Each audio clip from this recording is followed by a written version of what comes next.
Only in America. Only in America. Only in America. Only in America. Only in America. Only in America. Only in America.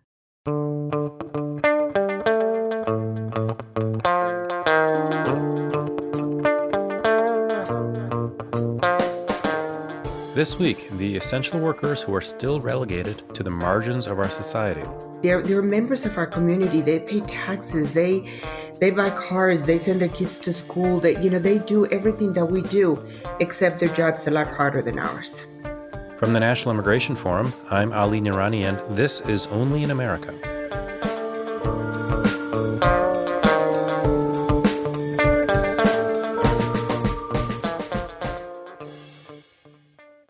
Millions of Americans are preparing for extended stays at home as the COVID-19 pandemic intensifies. But the people whose work is deemed essential continue to show up every day to make sure our country is safe, healthy, and prepared for the months ahead. Among the most critical of these workers are those who ensure there's food on our tables, the workers spending their days in the fields, ensuring there's no disruption to our food supply. Yet, many of these workers, who are so vital during this public health crisis, will be excluded from any relief. In fact, Congress's $2 trillion stimulus package excludes the roughly 8 million undocumented workers across the country, even those who pay taxes. In a recent piece for the New York Times, Miriam Jordan profiled the reality these workers are facing and the irony of being considered both, quote, illegal and essential by the U.S. government. Jordan also spoke to Nancy Silva, an undocumented immigrant who has worked on farms for years. Ms. Silva now carries a letter from her employer in her wallet declaring that the Department of Homeland Security considers her critical to the food supply chain. Ms. Silva told Miriam Jordan, "It's like suddenly they realized we're here contributing." Now, call me an idealist, but I don't think it should take a pandemic for us to recognize the value of these workers, much less advocate for the solutions that treat them with dignity.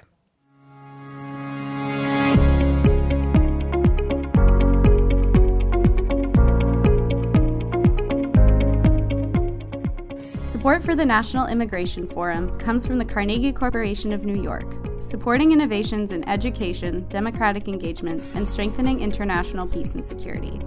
And from Humanity United. When humanity is united, we can bring a powerful force for human dignity.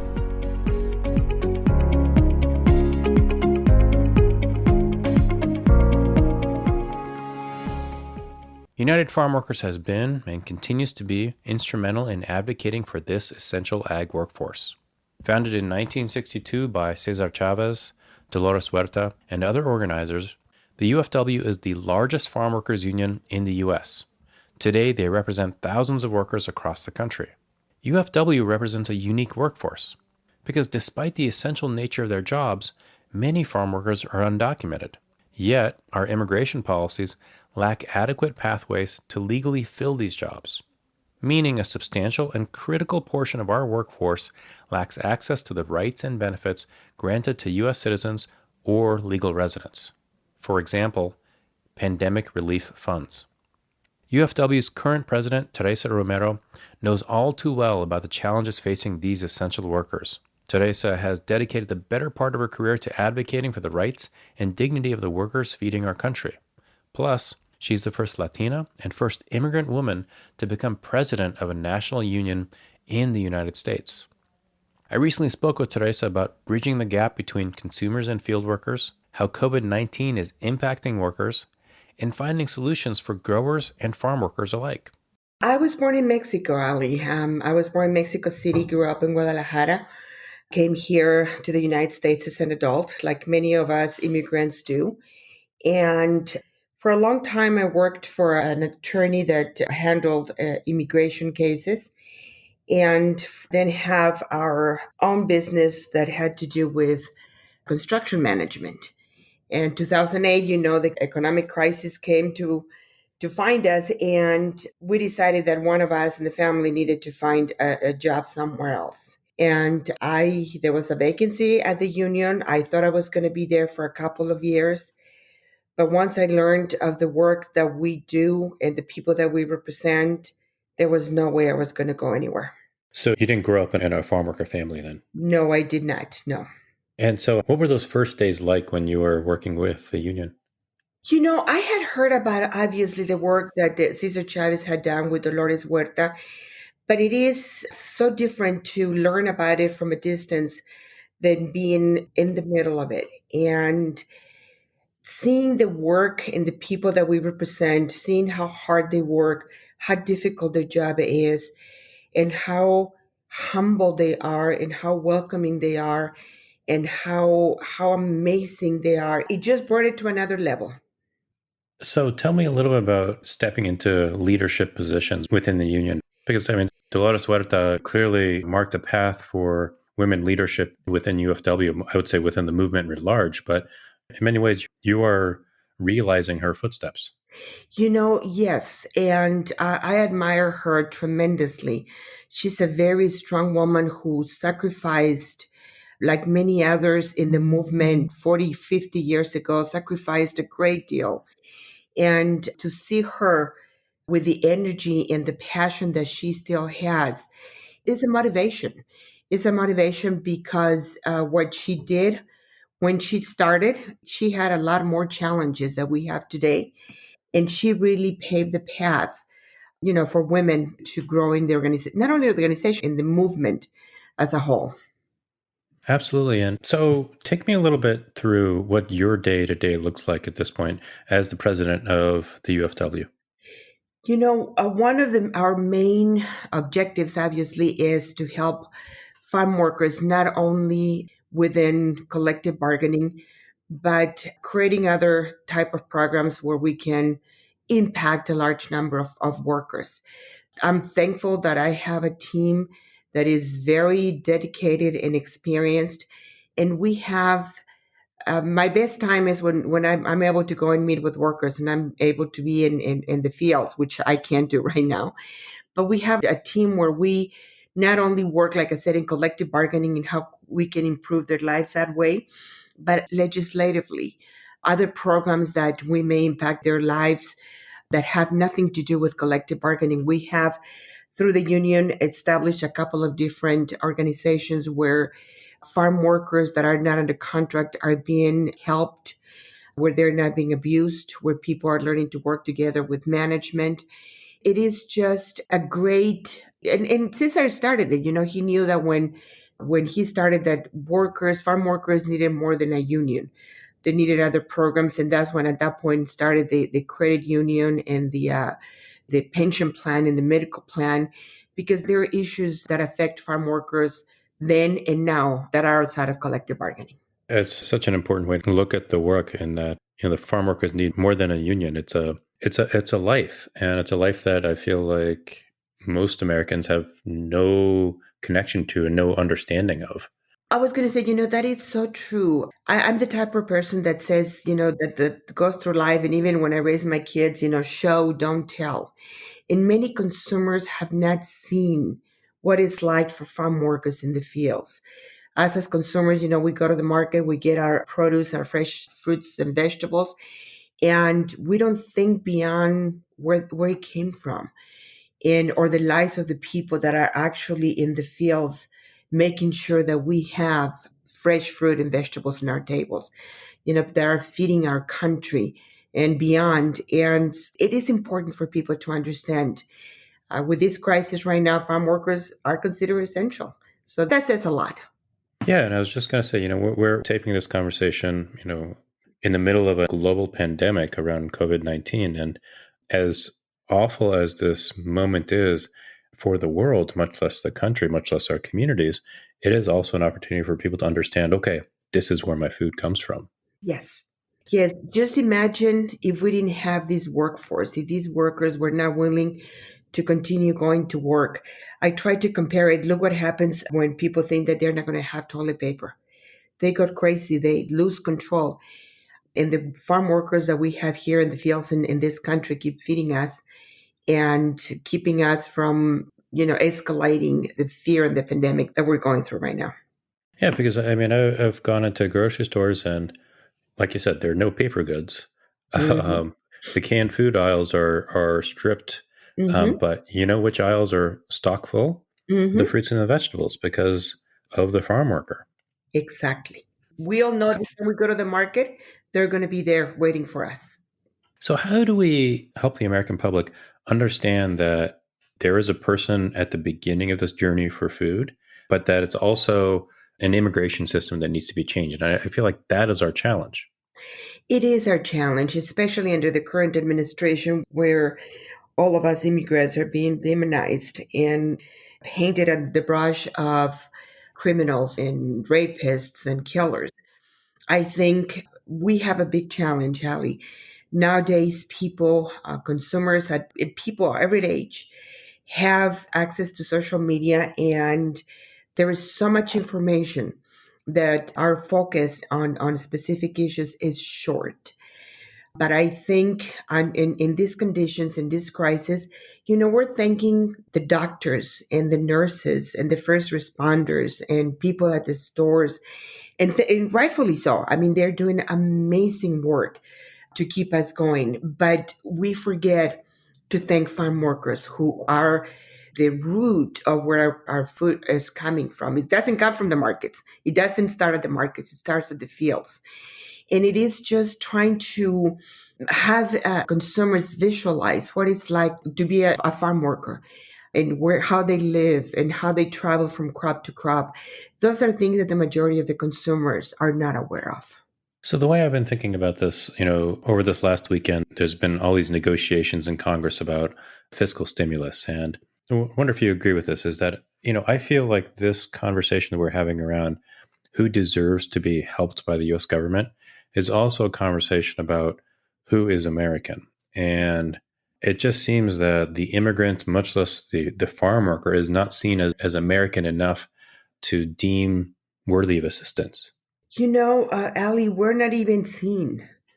Yeah. Very few people in position of power think of farm workers. Because you're right, right now, all the things that are happening at the federal level in some states exclude undocumented immigrants. And unfortunately for us, the majority of farm workers are undocumented. And until the majority of our community sees how important this labor force is, we're going to be continue to have to fight very hard for everything that we want to gain for farm workers. You had said that Cesar thought that farm workers needed more than a union. Is it also important for us then to think of farm workers as more than only workers? Yes, absolutely. They're members of our community. They pay taxes. They buy cars. They send their kids to school. They do everything that we do, except their job's a lot harder than ours. Right, right. And so over the last year, the UFW has worked with growers very much behind the scenes to forge a bipartisan compromise out of the House of Representatives. Could you take a minute to just describe kind of the process through which, typically you and management and growers don't get along, right? It's an antagonistic relationship in many cases, but in this case, you all said, okay, we've got to find a solution, and take me inside that conversation. What does that look like? And that's one of the things that we have been trying to change. Yes, our history has been with growers that is an antagonistic relationship. As I mentioned earlier, we have created other programs that are helping growers and helping farm workers in a very collaborative way. And as we continue to see the need of legalization for this workforce, last year we were for several months in negotiations with the major growers associations, the UFW, some Republican legislators, and of course the leader of these was Congresswoman Zoe Lochran. And there were several negotiation meetings where we sat for hours in one room with the growers associations and the union, where we agreed and disagreed on many things. And I think ultimately we understood that both farm workers are a very important labor force in this country, and we reached an agreement. They didn't get everything they wanted. We didn't get everything we wanted. But of course, that's part of the negotiations. And in December of last year, there was a vote in the Congress for this bill, which would give farm workers who have been working in the fields, who will continue to work in the fields, the opportunity to be legalized. And if they continue to working in the fields for a certain number of years and a certain number of days a year, they would not only have access to their permanent residency, but also become citizens. There was a vote in December. The bill passed, which is the first time that a bill like this passes in Congress. And it was a bipartisan bill. We have the support of 34 Congress people that are Republicans. So that tells you that it is a bill that it is going to help not only the workers, not only the immigrants, but the entire ag industry. And it's amazing because, in this day and age when our politics are so polarized, that the UFW and the growers were able to find this compromise that served the interests of both parties. What do you think that the rest of the immigration movement, much less the rest of the country, can learn from that process? And, admittedly, still have to get through the Senate, et cetera, but what are the takeaways you think we should be applying writ large? To me, the most important one, and like I said, we have done it in other programs that we have established, but it is having everybody at the table.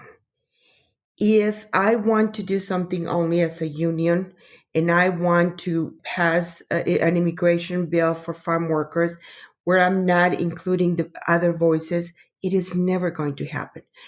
But the fact that we sat down, the fact that we included provisions that both sides wanted and some that we didn't want, but the fact that we were at the table and everybody was being represented and everybody was willing to have some compromises, it made a difference.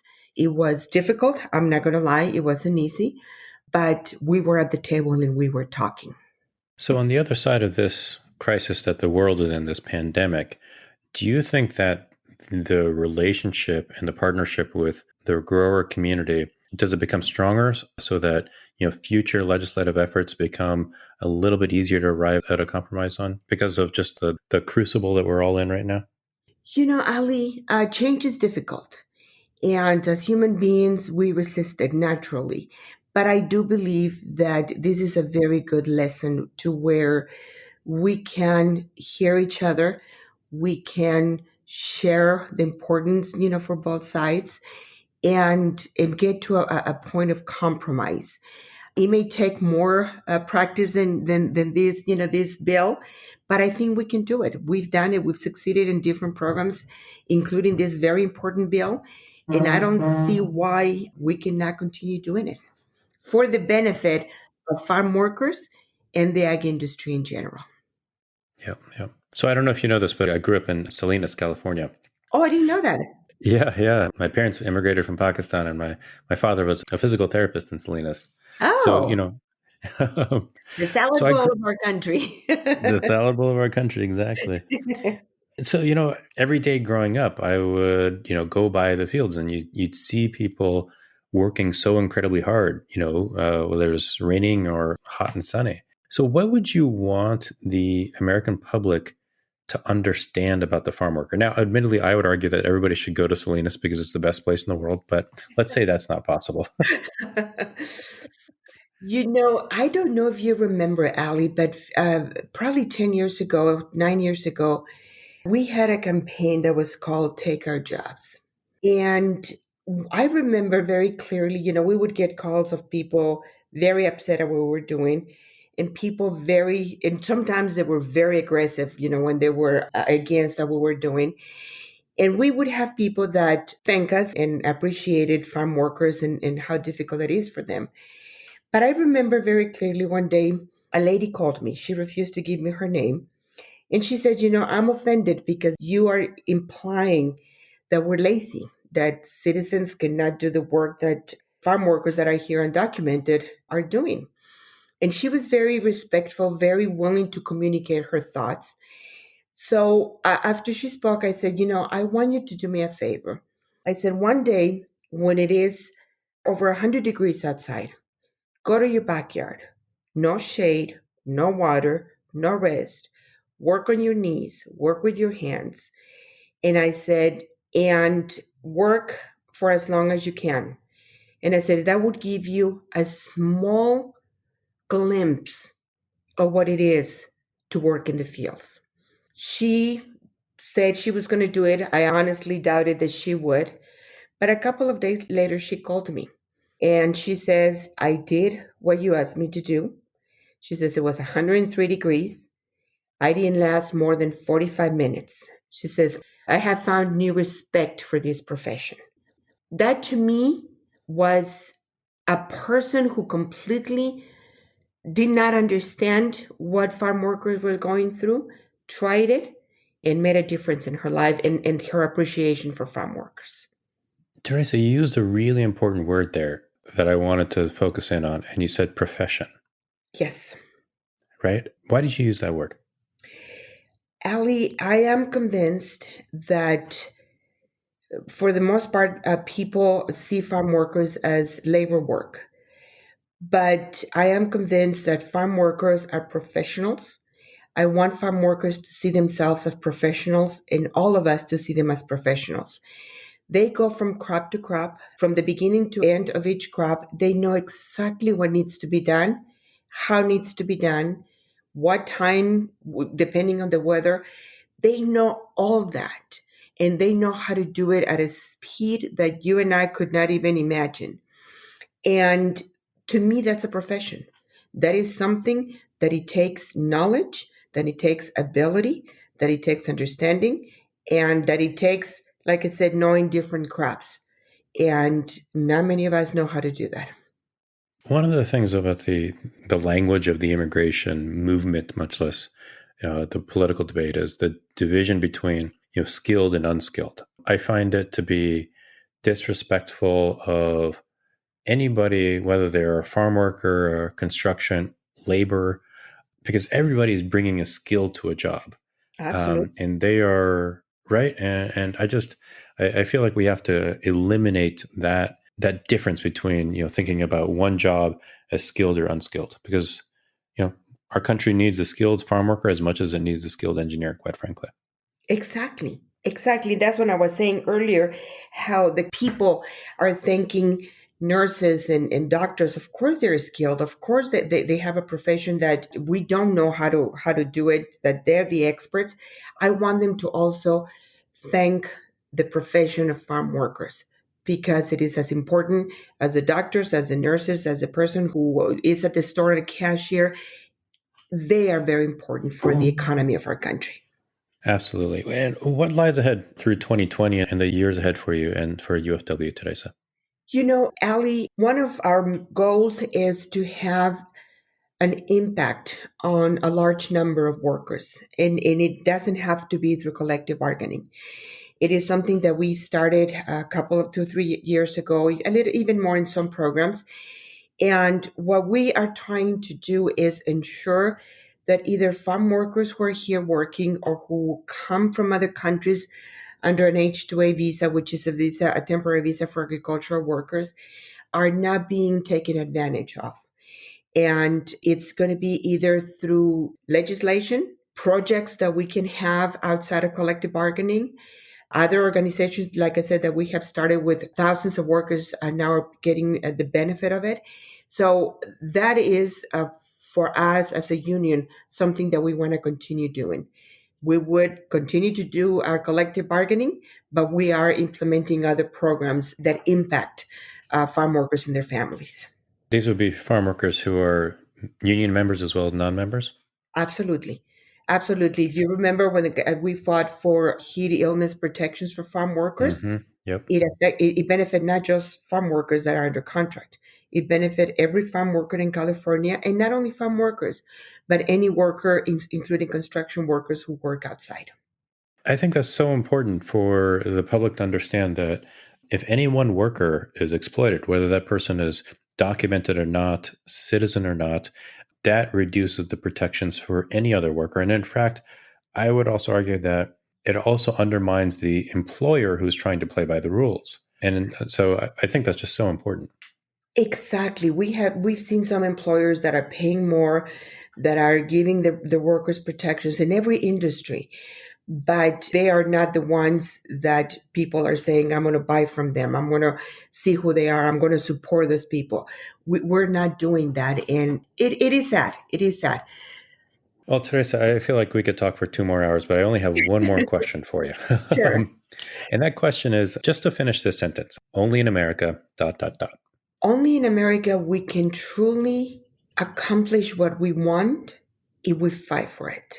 Teresa, thank you so much for joining. I really, really appreciate this. Thank you. Thank you very much, Ali, for the opportunity to be here with you.